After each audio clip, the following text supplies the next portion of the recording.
একটা এসটি হিসেবে আমরা মেডিকেল কলেজে পড়ছি, এরপর আমাদের আর কোনো চিন্তা নেই, তাহলে আমরা কেন এইসব বিষয়ে নাক গলাবো? এরকম অনেক ফেক এসটি ক্যান্ডিডেটস তারা আমাদের জায়গা নিতেই পারে। তো যারা আসছেন না, আমি তাদেরকে বলবো ভবিষ্যতে কখনো এরকম না, তোমাদেরও পরিস্থিতি হয় যে তোমরাও কোনো চাকরির পরীক্ষা দিলে সেখানে তোমাদের জায়গাটা যেদিন তুমি দেখতে পারবে যে তোমার চোখের সামনে একজন অন্য কেউ, তুমি জানো যে সে নয়, সেই যেভাবে ও কারচুপি করে সেই জায়গাটা নিয়ে নিচ্ছে, তখন যারা ফেক এসটি হিসেবে আমাদের জায়গাটা নেওয়ার চেষ্টা করছে এবং সেই জায়গাটা যাতে তারা না নিতে পারে এবং সেটা আমাদেরকেই সেটা সিকিউর করতে হবে, মানে সেটা আমাদেরকে সেই ব্যবস্থাটা নিতে হবে যাতে যেটা আমাদের জায়গা সেই জায়গাটা যেন আমাদেরই থাকে। আমরা সারাদিন খালি শুধুমাত্র প্রোগ্রাম বা নাচ গান বা সংস্কৃতি এইসব নিয়েই মেতে থাকবো। আমাদের যে অধিকার বা আমাদের যে সমস্ত মানে সুযোগ সুবিধা রয়েছে সেইগুলোর জন্য আমাদেরকে লড়াই করতে হবে, সেটা আমাদেরকে কেউ পাইয়ে দেবে না। এমনিতেই আমরা সবাই জানি আমরা এসটি বললে লোকে তো কম আমাদেরকে অপমান করে না, তো সেই জায়গা থেকে দাঁড়িয়ে যাতে লোকে সে অপমান না করতে পারে, সে অপমান করার সুযোগ না, সেই সুযোগটাই আমরা তাদেরকে দেব না। তার জন্য যে পদক্ষেপ নিতে হয় সেটা আমাদেরকে নিতে হবে। লোকে আমাদেরকে এসটি মানে ভাবে যে আমরা হয়তো আদিবাসী, আমরা হয়তো সমাজ থেকে পিছিয়ে পড়া, আমাদের হয়তো এখনো পর্যন্ত সেই মানে কি বলবো, মানে আমরা তো হয়তো সে অগ্রগতি বা উন্নতি লাভ করতে পারিনি, কিন্তু আমরাও যে অন্য সমস্ত জাতির মতো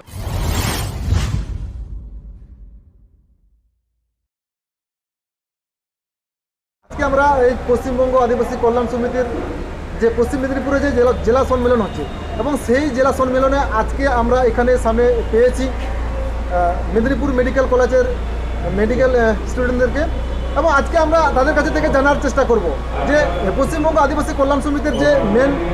উদ্দেশ্য বা যেটার জন্য তারা লড়াই করছে ফেক এসটি সার্টিফিকেটের জন্য, এবং সেই ফেক এসটি সার্টিফিকেটের লড়াই বা যে আজকে তাদের জেলা সম্মেলন হচ্ছে সেই জেলা সম্মেলনেও আজকে মেডিকেল স্টুডেন্টরাও অংশগ্রহণ করেছে। আচ্ছা, তোমরা আজকে এই যে পশ্চিমবঙ্গ আদিবাসী কল্যাণ সমিতির যে জেলা সম্মেলন, এই জেলা সম্মেলনে অংশগ্রহণ করেছো, এটা কিসের জন্য এবং কেন? আমার নাম সায়নী টুডু, আমি পশ্চিম মেদিনীপুরের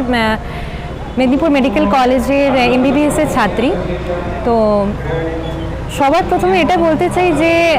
একজন এসটি হিসেবে আমি মেডিকেল কলেজে পড়ার সুযোগটি পেয়েছি এবং সেইখানে সব থেকে যেটা গুরুত্বপূর্ণ সেটা হচ্ছে আমার কাছে যে এসটি সার্টিফিকেটটা, আমি একজন মানে কি বলবো সঠিক এসটি হওয়ার কারণে সেই সুযোগটা পেয়েছি, পড়ার সুযোগটা পেয়েছি এবং যেই কারণে সেই সুযোগটা পেয়েছি, কারণ আমি একজন এসটি, সেই কারণেই আমি আমার যে প্রাপ্য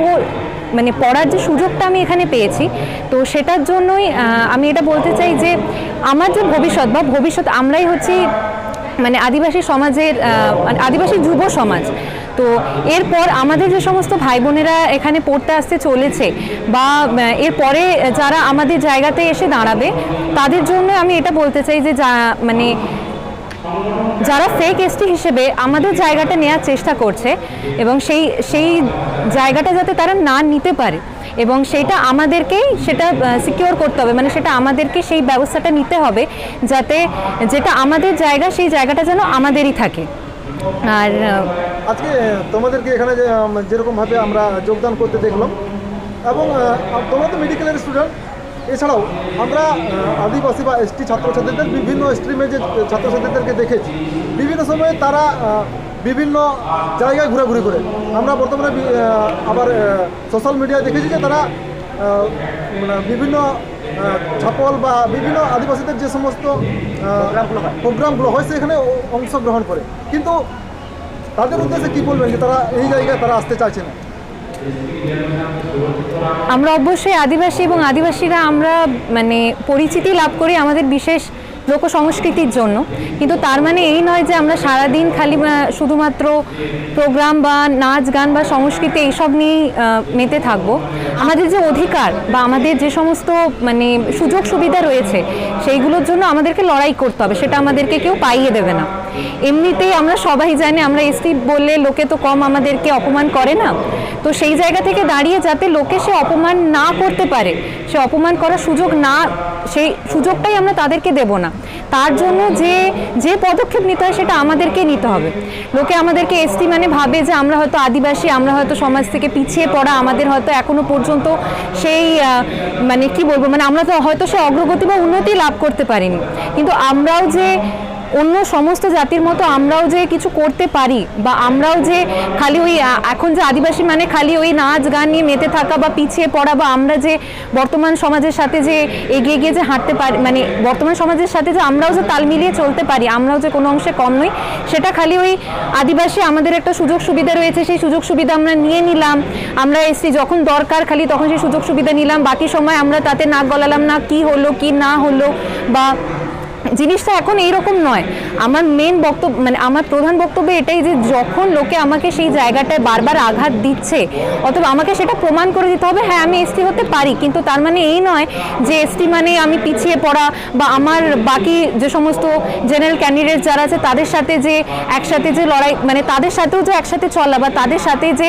মানে তারা যেটা করতে পারে সেটা যে আমরাও করতে পারি। অ্যাকচুয়ালি মানে ভুলটা না কোথাও দেখতে গেলে লোকে যে আমাদেরকে এসটি হিসেবে অপমান করে, বা আমাদেরকে যে দুটো কথা শোনাতে পারে, কারণ এক হাতে তো কখনো তালি বাজে না, অতএব সেই ভুলটা না কোথাও আমাদেরই। যেরকম আপনারা বললেন যে কিছু স্টুডেন্ট আছে বা কিছু ছাত্রছাত্রী আছে যারা শুধুমাত্র এই নাচ গান প্রোগ্রাম অ্যাটেন্ড করা, তাদের কাছে এসটি হওয়া মানে খালি ওই জিনিসটা আমি নাচ গান করব, আমি কালচারটাকে আগিয়ে নিয়ে যাব, কিন্তু সেই জিনিসটা খালি সেটা নয়। জিনিসটা এখানে অনেকটা কি বলবো মানে আমাদের মানে আমাদের উপস্থিতিটাকে মানে এই জিনিসটাকে ধরে রাখা, বা এইটা প্রমাণ করে দেওয়া যে আজকাল ওই খালি আদিবাসী মানে পিছিয়ে পড়া বা এইসব নয়, সেটা আমাদেরকে করে দেখাতে হবে। এবং করে দেখানো সেটা কেউ আমাদের হয়ে করে দেবে না, কোনো জিনিস আজকাল কেউ সেটা করে দেয় না। তার জন্য যা পদক্ষেপ নেওয়া, যা করার সেটা আমাদেরকেই করতে হবে। এবং ওই খালি নাচ গান করে সেটা আমি প্রকাশ করে দিলাম এবং কাজে আমি কিছুই করলাম না যেটা দরকার করার। ঠিক আছে, আমি যখন আপনি বললেনই যে যারা এই সমস্ত নাচ গান প্রোগ্রাম অ্যাটেন্ড করে, আমি তাদেরকে একটা প্রশ্ন করব যে কোনোদিনও ভেবে দেখেছো যে তোমাদের জায়গাটাই যদি দুদিন পরে অন্য কেউ নিয়ে নেয়, সেখানে তুমি কি করবে? আজকে তোমার কোনো অসুবিধা হচ্ছে না মানে দুদিন পর যে তোমার কোনো অসুবিধা হবে না জিনিসটা সেটা নয়। দুদিন পরে তোমারও অসুবিধা হতে পারে। কোনো চাকরি ক্ষেত্রে তুমি গেলে সেখানে দেখলে তোমার জায়গাটা এরকম কেউ ফেক এসটি সে এসে নিয়ে নিল, তখন তুমি কাকে গিয়ে বলবে? এবং আমি আজকে বলতে চাই এখানে আমরা এসছি, আমরা এখানে আমাদের কি স্বার্থ? আমরা তো আমাদের পড়ার সুযোগ সুবিধা পেয়ে গেছি, আমরা তো যথারীতি একটা এসটি হিসেবে আমরা মেডিকেল কলেজে পড়ছি, এরপর আমাদের আর কোনো চিন্তা নেই। তাহলে আমরা কেন এইসব বিষয়ে নাক গলাবো? এইসব বিষয়ে নাক গলানোর কারণটাই হচ্ছে কি আমরা এখানে এমবিবিএস পড়ছি মানে আমাদের যে এখানেই ভবিষ্যৎ শেষ এমনটা নয়, বা পরে যে আমাদের কোনো আমরা বিপদে পড়বো না। এখন আমরা আন্ডার গ্র্যাজুয়েটে এমবিবিএস করছি, এরপর আমরা পোস্ট গ্র্যাজুয়েটে পড়বো, সেখানে গিয়ে আমাদের প্রবলেম ফেস করতে হতে পারে যে আমাদের জায়গাতে সেখানেও এরকম অনেক ফেক এসটি ক্যান্ডিডেটস তারা আমাদের জায়গা নিতেই পারে। তো যারা আসছেন না আমি তাদেরকে বলবো ভবিষ্যতে কখনো এরকম না তোমাদেরও পরিস্থিতি হয় যে তোমরাও কোনো চাকরির পরীক্ষা দিলে সেখানে তোমাদের জায়গাটা যেদিন তুমি দেখতে পারবে যে তোমার চোখের সামনে একজন অন্য কেউ তুমি জানো যে সে নয়, সে সেই পজিশনটার জন্য সে ঠিক নয়, কিন্তু তবুও সে যেভাবে ও কারচুপি করে সে সেই জায়গাটা নিয়ে নিচ্ছে, তখন বুঝতে পারা যায় যে মানে অ্যাকচুয়ালি এই সমস্ত জিনিসের বা এই সমস্ত প্রোগ্রাম অ্যাটেন্ড করার গুরুত্বটা কি। আমি যদি কাউকে না চিনলামই, আমি কার কাছে গিয়ে আমি কমপ্লেনটাই বা কার কাছে করবো বা সাহায্যটাই কার কাছে চাইবো? তো এই সমস্ত জিনিসগুলো বা এই সমস্ত আজকে যেরকম এই যে এখানে জেলা সম্মেলন হচ্ছে, এইগুলোতে উপস্থিত থাকার একটাই কারণ শুধুমাত্র জানা যে কি করলে কিভাবে আমি নিজে যদি পরে কোনোদিনও ভবিষ্যতে কোনো অসুবিধায় পড়ি সেখান থেকে আমি নিজে কিভাবে বেরোবো। এবং তার থেকেও বড় কথা যেটা আমরা আজকে মানে বুঝতে পারছি যে হ্যাঁ কতটা দরকার, সেটা যাতে আমাদের সাথে সাথে আরও সবাই বুঝতে পারে। আমাদেরকে দেখে যদি আরও 2-5 জনও যদি প্রত্যেকবার পরের পর